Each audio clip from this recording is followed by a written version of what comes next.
Hi friends, ಎಲ್ರಿಗೂ ನಮಸ್ಕಾರ. Welcome back to my channel. ನಾನು ಇವತ್ತಿನ ವಿಡಿಯೋದಲ್ಲಿ ಇನ್ಸ್ಟಂಟ್ ಆಗಿ ಮಾಡ್ಕೊಳ್ಳುವಂತ ಒಂದು ದೋಸೆ ರೆಸಿಪಿನ ಮಾಡಿ ತೋರಿಸ್ತಾ ಇದ್ದೀನಿ. ಇದು ನಾರ್ಮಲ್ ಅಕ್ಕಿ ದೋಸೆಗಿಂತ ಟೇಸ್ಟ್ ಸಖತ್ತಾಗಿರುತ್ತೆ. ಮಕ್ಕಳು ತುಂಬಾ ಇಷ್ಟಪಟ್ಟು ತಿಂತಾರೆ.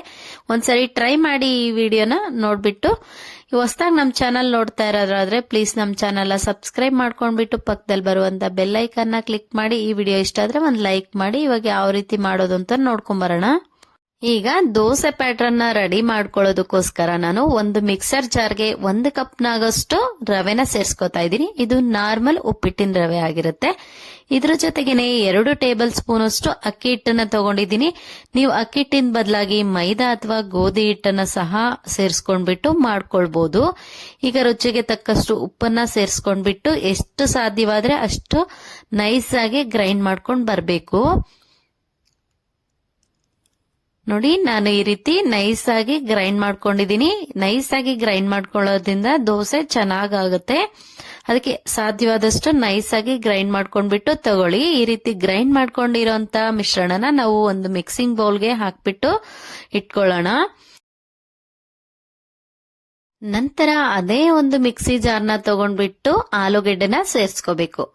1 ಕಪ್ನಷ್ಟು ರವೆಗೆ 1 ಕಪ್ ಅಷ್ಟು ಆಲೂಗೆಡ್ಡೆನ ತಗೊಳ್ಬೇಕಾಗುತ್ತೆ. ನಾನು 2 ಮೀಡಿಯಂ ಸೈಜ್ ಆಲೂಗೆಡ್ಡೆನ ಪೀಲ್ ಔಟ್ ಮಾಡ್ಬಿಟ್ಟು ಸಣ್ಣ ಸೈಜ್ ಸ್ಲೈಸ್ ಆಗಿ ಕಟ್ ಮಾಡ್ಕೊಂಡ್ರೆ ನನ್ಗೆ 1 ಕಪ್ ಅಷ್ಟು ಆಲೂಗಡ್ಡೆ ರೆಡಿ ಆಗಿದೆ. ಇದನ್ನ ಮಿಕ್ಸರ್ ಜಾರ್ಗೆ ಸೇರಿಸ್ಕೊಳ್ತಾ ಇದ್ದೀನಿ. ಇದ್ರ ಜೊತೆಗೆ ಒಂದು 3 ಹಸಿರು ಮೆಣಸಿನಕಾಯಿ ಹಾಗೆ ಅರ್ಧ ಇಂಚಷ್ಟು ಶುಂಠಿನ ಕಟ್ ಮಾಡ್ಕೊಂಡ್ಬಿಟ್ಟು ಸೇರಿಸ್ಕೊಂಡಿದ್ದೀನಿ. ನಾನಿಲ್ಲಿ 3/4 ಕಪ್ನಷ್ಟು ಮೊಸರನ್ನ ಹಾಕೊಳ್ತಾ ಇದ್ದೀನಿ. ಸ್ವಲ್ಪ ಹುಳಿ ಕಮ್ಮಿ ಇರೋದ್ರಿಂದ ಹುಳಿ ಇರೋ ಮೊಸರಾದ್ರೆ ಒಂದು ಅರ್ಧ ಕಪ್ನಷ್ಟು ಹಾಕೊಂಡ್ಬಿಟ್ಟು ನೈಸ್ ಆಗಿ ಗ್ರೈಂಡ್ ಮಾಡ್ಕೊಂಡ್ ಬರ್ಬೇಕು. ಈ ರೀತಿ ನಾನು ಗ್ರೈಂಡ್ ಮಾಡ್ಕೊಂಡ ನಂತರ ಇದ್ರ ಜೊತೆಗೇನೆ 1 ಕಪ್ನಷ್ಟು ನೀರನ್ನ ಹಾಕೊಂಡ್ಬಿಟ್ಟು ಮತ್ತೊಂದ್ಸಾರಿ ಗ್ರೈಂಡ್ ಮಾಡ್ಕೊಂಡ್ ಬರ್ತೀನಿ. ಈ ರೀತಿ ಗ್ರೈಂಡ್ ಮಾಡ್ಕೊಂಡ್ರೆ ನಮ್ಗೆ ಈ ರೀತಿ ನೀರ್ ತರ ರೆಡಿ ಆಗುತ್ತೆ.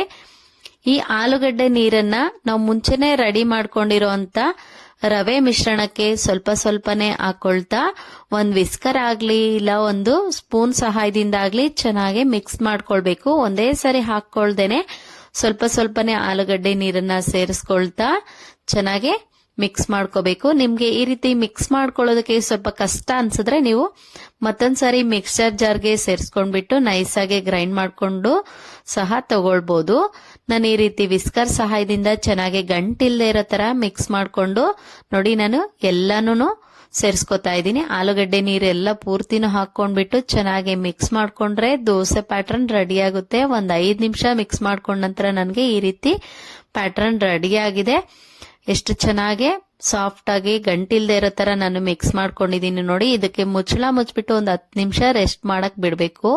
10 ನಿಮಿಷ ಆದ್ಮೇಲೆ ತೋರಿಸ್ತಾ ಇದ್ದೀನಿ. ನೋಡಿ ಎಷ್ಟು ಚೆನ್ನಾಗಿ ರೆಡಿ ಆಗಿದೆ ದೋಸೆ ಹಿಟ್ಟು. ಇವಾಗ ದೋಸೆ ಹಾಕೊಂಡ್ರೆ ರೆಡಿ. ನಾನು ಸ್ಟವ್ ಮೇಲೆ ಒಂದು ನಾನ್ ಸ್ಟಿಕ್ ತವಾನ ಇಟ್ಕೊಂಡಿದೀನಿ. ತವಾ ಬಿಸಿ ಆಗಿದೆ. ಇವಾಗ ಸ್ವಲ್ಪ ನೀರನ್ನ ಚುಮ್ಕಿಸ್ಕೊಂಡ್ಬಿಟ್ಟು ಒಂದು ಕಾಟನ್ ಬಟ್ಟೆಯಿಂದ ಒರೆಸ್ಕೊಳ್ತಾ ಇದ್ದೀನಿ.